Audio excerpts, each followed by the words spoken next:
What's up, guys? I'm Corian Davis, your host of the Rundown. I've missed everyone. I feel like it's been a while. I hope those who had spring break off got to relax and they're rejuvenated, ready to go. Even though some of us were laying by the beach or hitting the slopes or just relaxing, WT Athletics was still in full swing. So let's check out what they've been up to.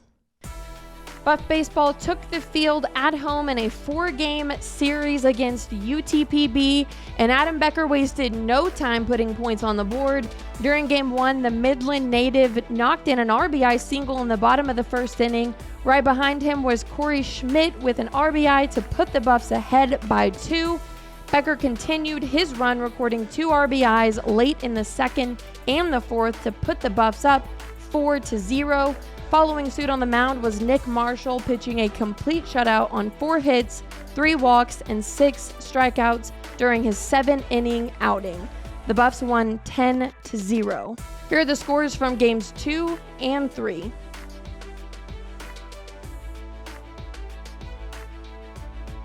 The final game was nothing short of thrilling. Check out the highlights. Bottom of the first inning, 2 outs with the runner on first. Corey Schmidt at the plate, and the LSC hitter of the week blasts the ball over the wall in center field for a 2-run home run. Top of the 5th, runner on first and third, Isaac Keene dealing.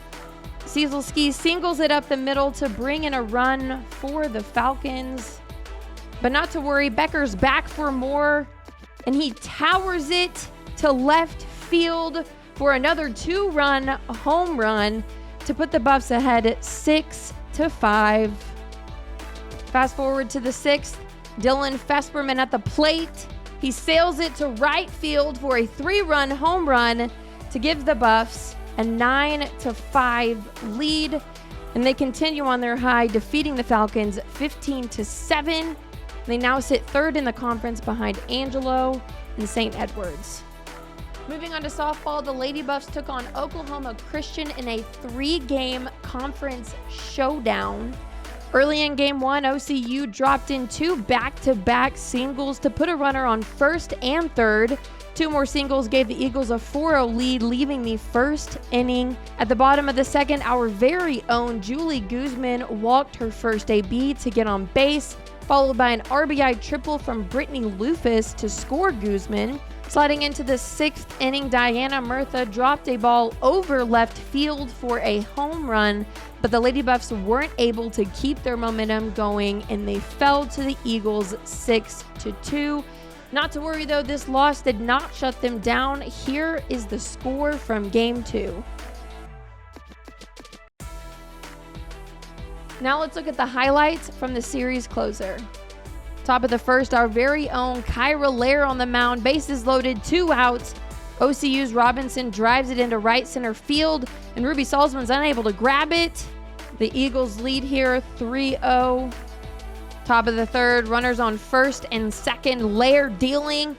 Powell hits it right into the hands of Julie Guzman for the double play to escape the inning. The Lady Buffs still trail by 3 in the bottom of the 5th. Gabby McConnell in the box, and she singles it into the gap to cut into OCU's lead. Now it's Braylon Booth's turn at the plate. 2 outs with a runner on second. She knocks it into the left field gap for an RBI single to tie the ball game. Here's Brittany Rufus stepping up in the bottom of the 7th. She sails the solo shot over right field for the walk-off home run to lead the Lady Buffs to a 4-3 victory. They currently sit second in the conference standings, just behind UT Tyler. Jumping over to men's and women's track and field to close out the indoor season. Head coach Matt Stewart was voted South Central Regional Men's Coach of the Year, along with junior Taylor Nellums, who was voted the South Central Regional Field Athlete of the Year. This program continues to impress heading into the outdoor season, with 4 of their athletes making the LSC Outdoor Athletes to Watch list, including junior Joseph Oreva, Quinton Sansing, Taylor Nellums, and senior Eleonora Kurtabi. Last weekend, the Buffs and Lady Buffs hosted the WT Spring Break Open, and the women hit the ground running. Junior Leighton Greason earned a provisional time in the 100 hurdles, recording a 14:10. She carried that energy into the high jump event, clearing just over 5 feet.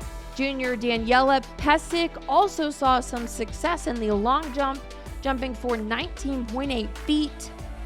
Sophomore Betty Bajika ran in the 5,000 meter race and finished first, running a 17:24.66, making WT history.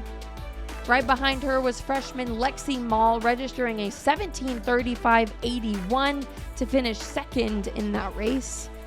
On the men's side, Quentin Sansing competed in the 400 meter race and claimed a provisional time of 46:56. Jerry Jokpa also registered a provisional time in the 100, running a 10:47. The 4x100 relay team, Desmond Arie, Jerry Jokpa, Jalen Purcell, and Quentin Sansing had a need for speed, hitting a provisional time of 39:85. Moving on to our throwers, senior Ray Dixon finished third in the top 10 best in hammer throw, throwing for just over 178 feet.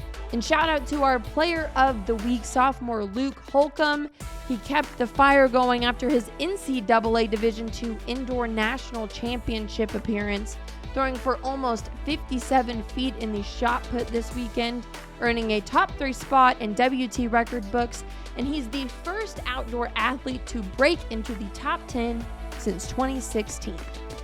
Real quick, I know basketball season is over, but I want to recognize our very talented men's and women's basketball team by doing a recap on their season.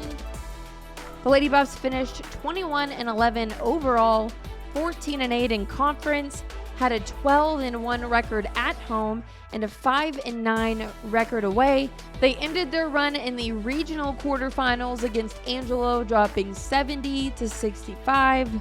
Congratulations to sophomore Carly Motzenbacher for being named an honorable mention All-American. The Buffs had a remarkable run, finishing 27-7 overall, 20-2 in conference, had a 15-1 record at home, and a 9-3 record away. They ended their season in the regional finals against Black Hills State, losing 68-67. Congratulations to senior Julius Brown on receiving a third-team All-American honor, and you can catch him playing in the NABC All-Star Game this Friday at 6 p.m. in Evansville, Indiana. They were all such a joy to watch and cover this season, and I cannot wait to see what they accomplish next year. Now let's see what's happening this week at WT. Lady Buff softball will host Texas A&M Kingsville in a 3-game series, starting with a doubleheader at 4 p.m. on Saturday, and they will wrap up at noon on Sunday.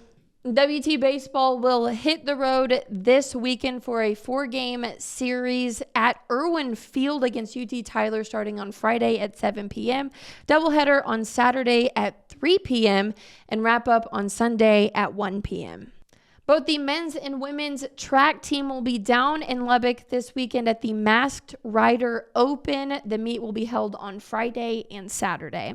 There will be no men's and women's golf this week. The women will resume on March 31st, and the men will resume on April 3rd.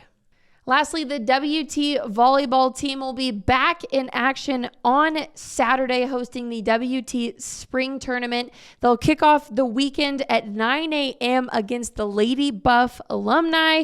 It's going to be a really good game, and then they'll finish up against Texas Tech at 2 p.m. Admission is free to all of these matches. But tickets for all of the other sporting events can be found on GoBuffsGo.com, or you can watch them live on the Lone Star Conference Digital Network. I want to backtrack to a track star we had in the studio a few weeks ago. I'll give you a hint. He's a 2-time All-American. He's received multiple regional honors, and you might have to get the measuring tape out for this one, guys. The Qatar native has cleared 7.5. His name is Hamdi Ali. So you jumped 7.3 a couple weeks ago, but that's not the highest you've ever jumped. Your PR is 7.5. What was going through your mind when you made that mark? Well, first of all, thanks for having me. And yeah, I mean, high jump is it's a technical challenge. It's a lot of technical challenge, and I was well prepared, like both mentally and physically, to clear that height. I mean, also that's what I need in order to clear those heights. And yeah, still job is not done, and there is a lot of there is a room for improvement. Yeah. What made you decide, yes, WT is where I want to land? Well, actually, I didn't have a lot of options. I had a few options, but yet I didn't know where should I go. And I always like to ask people. I like to hear other people's opinion. So what do you think about this place? What do you think about that place? And so when I knew that my friend here from back home, he's going to the same school to here at WT, and he gave me a great feedback, a lot of positive things here. And he just come and you're gonna get all the help you need and you'll be fine. And if you struggle, if you didn't like it, we can always find a solution. I'm like, all right, that sounds good to me, and that's positive. I'm like, all right, I'm gonna take this step, and that's how I end up here. Yeah, I wasn't planning to, so. Well, we are so happy you're here. Yeah. Like you mentioned, you are from Qatar. So talk to me about some of the differences from home compared to the United States. Oh yeah, it's a lot of things are different, different culture, different lifestyle, different weather, everything. Just a lot of things are different. I kind of struggled my freshman year here to adjust with the new environment, new lifestyle, new training. I really struggled my freshman year, but my sophomore year right now is just I kind of prepared myself so I know what's coming up. I gotta be ready for this and that make it a lot easier now. Yeah. So you not only have traveled to Texas, lived in Texas, but you traveled to a couple other places. Talk to me about where you've been in the United States. Oh, I've been in LA. Yeah, I've been in LA last summer for a few weeks, I think. And then I've been to Florida now at the Christmas break. I got a friend of mine who was there, so I spent some time with him. And yeah, I think those are the two places. I've been in different places, but it was track meet. We've been in Michigan, also Lubbock is just basically here, I would say.